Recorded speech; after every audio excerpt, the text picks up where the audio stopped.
Gibran, pasar, dan pedagang. Potret pemimpin muda masa depan Indonesia. Sejak awal menjabat sebagai wakil presiden, Gibran Rakabuming Raka konsisten menunjukkan kepeduliannya terhadap rakyat kecil dengan belusukan ke pasar tradisional di berbagai daerah. Dari Palangkaraya, Indramayu, Blitar, Mataram, hingga Pontianak, Gibran hadir bukan sekadar untuk memantau harga dan ketersediaan pangan, tetapi juga untuk menyapa pedagang, mendengar keluhan mereka, sekaligus memberi energi positif bagi geliat ekonomi rakyat. Sosoknya yang muda, energik, bersahaja dan sederhana membuat Gibran selalu disambut hangat oleh pedagang dan masyarakat yang merasa memiliki pemimpin dekat dengan kehidupan mereka.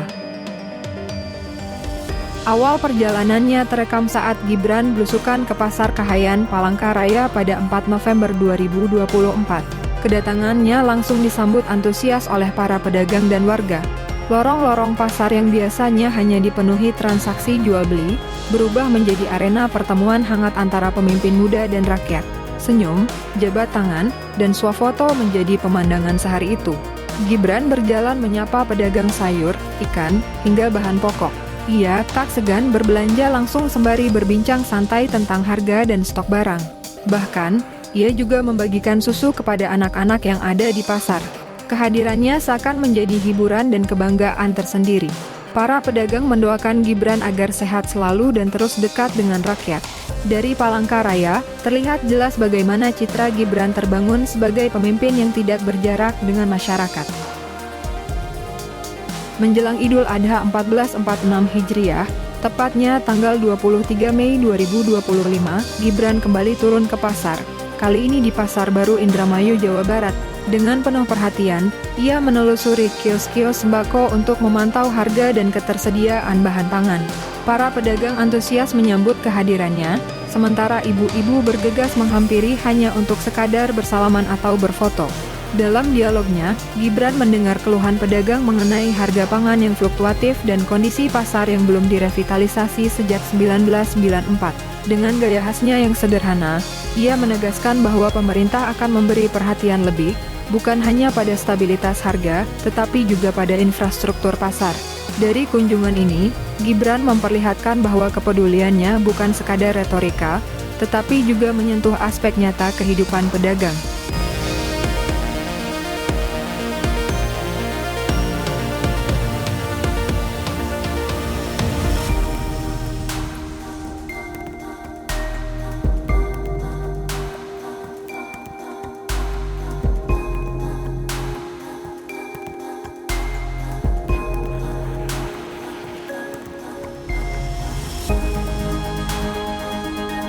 Belusukan berikutnya pada tanggal 18 Juni 2025, Gibran melakukan belusukan di Pasar Blitar Jadwal di Kota Blitar, Jawa Timur. Setibanya di alun-alun Kota Blitar, ia disambut ribuan warga yang sejak pagi memadati area bazar langsung menyambut dengan antusias. Beberapa di antara warga mendekat untuk bersalaman, banyak pula yang mengabadikan momen lewat ponsel. Gibran bersalaman dengan warga sepanjang area bazar.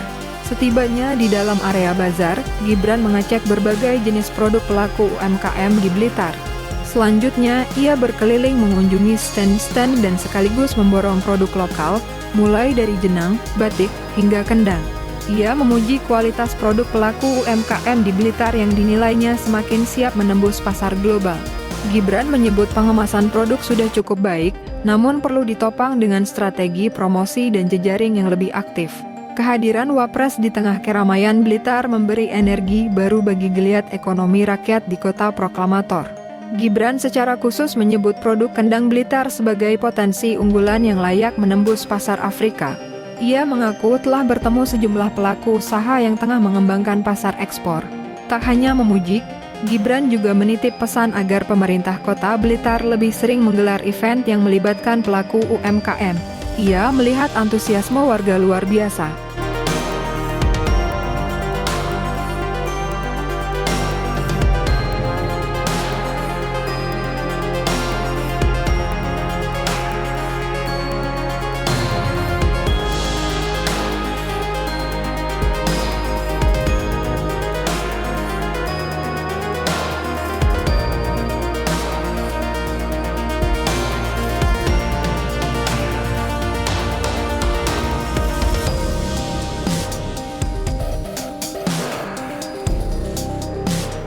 Sebelum meninggalkan Pasar Blitar Jadwal, Gibran kembali menyapa kerumunan warga yang berada di sekitar area bazar.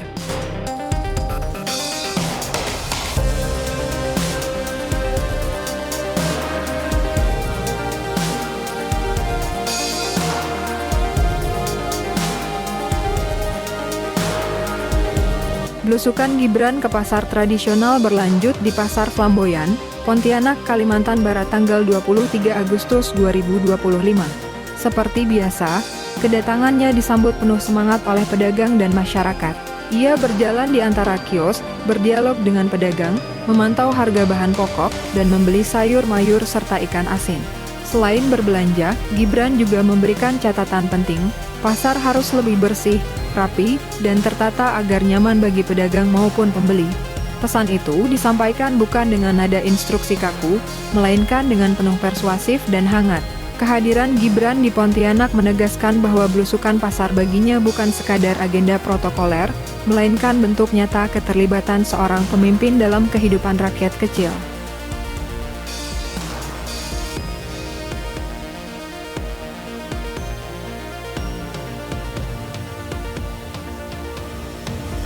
Perjalanan belusukan Gibran berlanjut hingga ke Pasar Kebon Roak, Ampenan, Mataram, Nusa Tenggara Barat.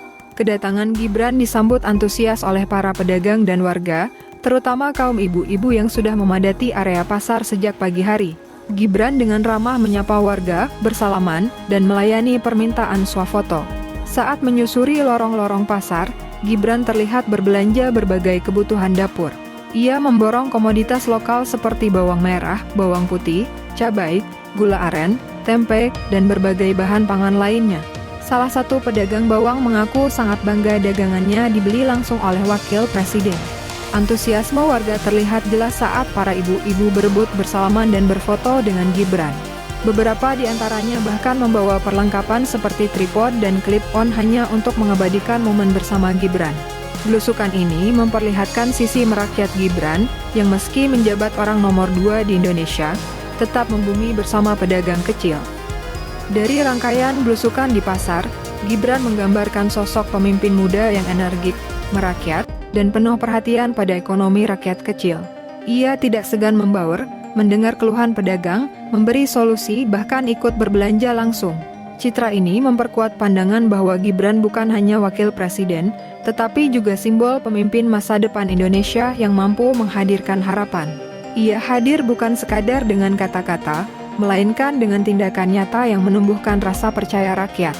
Gibran menunjukkan bahwa kepemimpinan sejati dibangun dari kedekatan, kepedulian, dan keberanian untuk hadir di tengah masyarakat.